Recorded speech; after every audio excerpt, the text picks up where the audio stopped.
Hi everyone! Rebecca and I are pleased to be co-chairing the annual Reverse Rett DC event. It's hard to believe we're entering our third year of this event.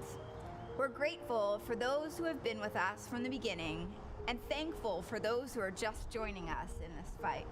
While we wish we could be together in person, your support and encouragement tonight and throughout the year means so much to our families.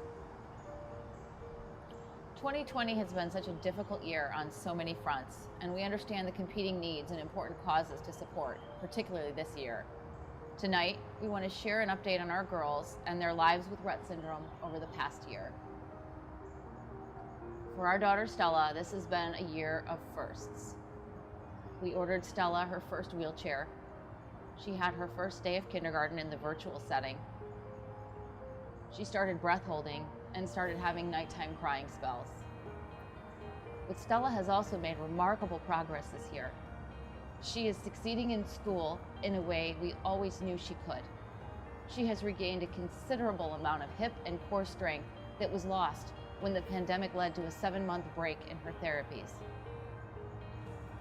And most importantly, Stella has shown remarkable resilience despite the quarantine. She has not lost her sparkle, and in fact, she shines brighter now than ever before. Our daughter Ashley is now 7.5, and despite some challenges with finding the right combination of seizure meds early in 2020, and the struggles we've all experienced with distance learning, Ashley's making beautiful progress. She's currently learning to read and write with her eye gaze device. She walks backwards on the treadmill at speeds I can't entertain moving forward. She giggles, rides horses, rolls her eyes at her mother like any 7-year-old, and delights in snuggling with her brother and sister. John and I are so proud of her and the amazing determination and love with which she embraces each day. Even as we delight in every little ounce of progress our girls have made this past year, Rett syndrome challenges them each and every day. As they fight daily through significant hurdles, we make sure they know how proud we are of them and remind them and ourselves of how much hope we have for their future.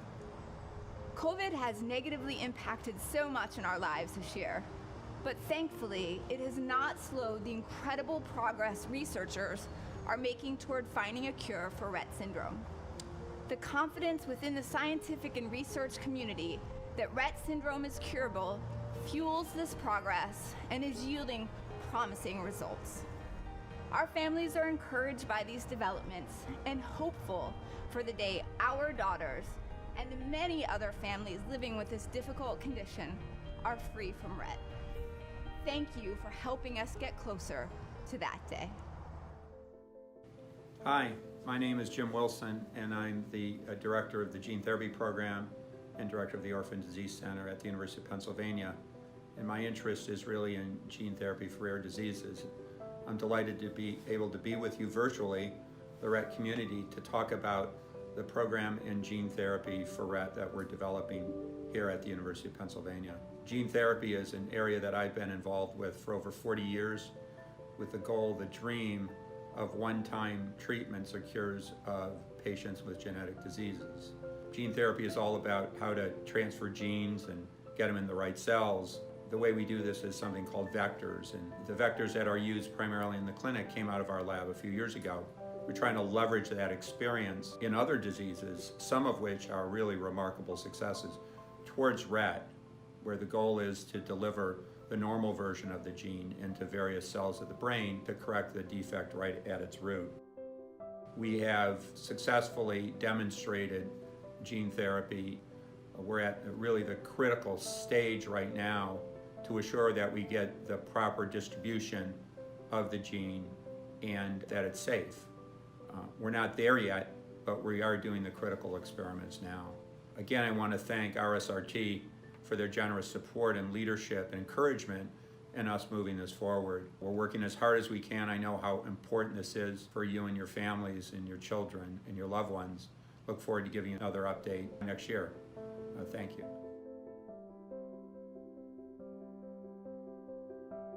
Good evening. I'm Monica Coenraads, founder and CEO of the Rett Syndrome Research Trust, and mom to Chelsea, a young woman with Rett syndrome. Thank you so very much for being with us, and thank you for your wonderful support. This promising and exciting research simply could not happen without your generous donations. I know that this is a challenging time for everyone, so your generosity is more meaningful than ever. I have so much admiration for the families who are the co-chairs and committee of Reverse Rett Washington, D.C. The pandemic is hard on us all, but it's especially hard on families that have a child at home who needs 24 hours a day care. There are too many of you to mention here, but please know that I thank each and every one of you for your involvement with this event. And I want to especially thank our co-chairs, Rebecca and Jens Zaya, and Amy and John Gilliland. Your commitment to spearheading this event and to helping us push the research ahead to change your daughters' lives is inspiring to all of us. I can't thank you enough. I want to acknowledge some especially generous sponsors. At the experimentation sponsor $5,000 level, BHMS Investments, the Guida Foundation, and Emily and Will Radke in honor of their daughter, Anna Kate. At the Progress sponsor $10,000 level, Valerie and Jacques Riviere, and Rebecca and Jens Zaya. At the exceptionally generous $25,000 Discovery sponsor level, Amy and John Gilliland. My promise to all of our supporters is that your donations will be used with the utmost integrity and efficiency. At RSRT, we spend maximum dollars on what matters, and that's research. Since RSRT was founded, we've averaged 95% of our funding going to our research program. In spite of the pandemic, it has been a year of significant progress. Our funded labs were closed for a period in the spring and summer, but they're open now, and the research is moving full speed ahead. This year, your support is going to an especially important RSRT project, the Rett Syndrome Gene Therapy Program at the University of Pennsylvania. This program is headed by Dr. James Wilson, who you just heard speak. He's perhaps one of the most renowned gene therapists in the world. But let me also give you a sense of the big picture of where we are in quest for a cure. Here's a quick animation that I think you'll enjoy. Rett syndrome screams out for a genetic solution. Why? Because we know our target, MECP2. Because the brain cells don't die. Because of the landmark reversibility experiments. These three key facts fueled the launch in 2008 of the Rett Syndrome Research Trust.